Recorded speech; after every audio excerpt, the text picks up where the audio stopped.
زما نام ډاکټر خورشید تبسم دی او نن په رواني روغتیا کې به تاسو ته د ډیپریشن له خفګان مرز علامتونه او علاج باره کې خبرې کوم. ډیپریشن درې غټې نښې دي. اولنۍ غټه نښه دا ده چې تاسو ته هر وخت د خفګان احساسي اسې به سجرا درځي او د خفګان احساس تاسو نه الوزي نه. دومره نښه دا چې تاسو په ژوند کې هیڅ څه نه خوند نشي اخیستی. او درېمه نښه دا چې تاسو وجود هر ساعت ستړي ستړي او د زړه زور مو نه وي.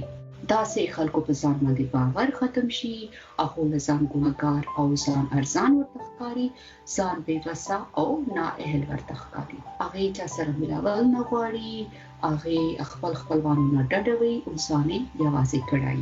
داسې خلک خوب لا بالکل خوب نشي کولی او لا ډېر زیات خوب کوي چې کله یې لږه متاثر شي هغه سره وزن کمیدي شي.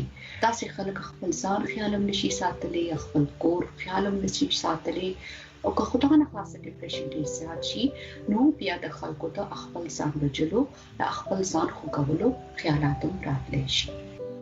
خبره ده چې ډېر خلک د ډیپریشن نه راوځي چې کدی ستاسو اقدامات وکړي ډیپریشن نه بدلو کې مددگار ثابت شي. اول خو پتا تاسو کوي چې تاسو په دې کې چې تاسو ډیپریشن دی وجنه دی چې تاسو باندې خدای نه خواسته چې ډېر غټه خبره راغلې ده چې سبل صدا سي شي دي نو تاسو دا خبره به خپل ځل کې نه ساتي.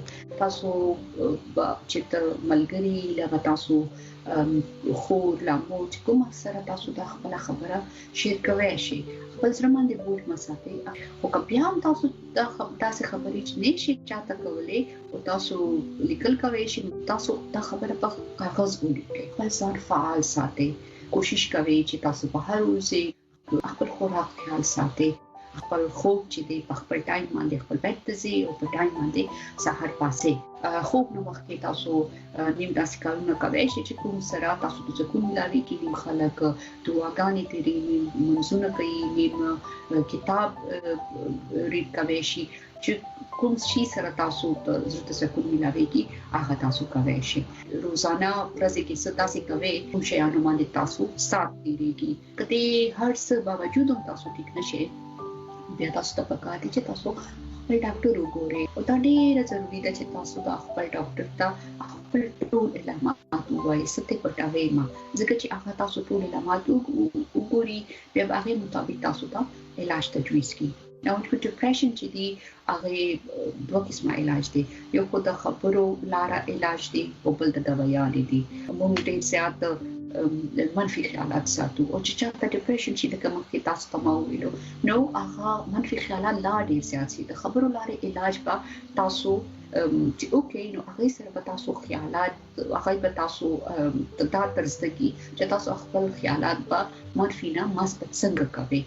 خو کله دا مدد نه کوي لکه څنګه چې ما ویلا نو د بیان چې کومه ته انټي ډیپریسنټس وایو هغه به تاسو ته بیا ډاکټر ولیکي. دا خبره یاد ساتئ چې ډیپریشن کې تاسو یوازې نه نور خلکو ته ډیپریشن شوی دی او هغه د ډیپریشن نه وروتلی دي. دا ډیره ضروری دی چې تاسو سره براسته وشي او تاسو مثبت ځان ساتئ او تاسو خپل ځان خوشاله ساتئ.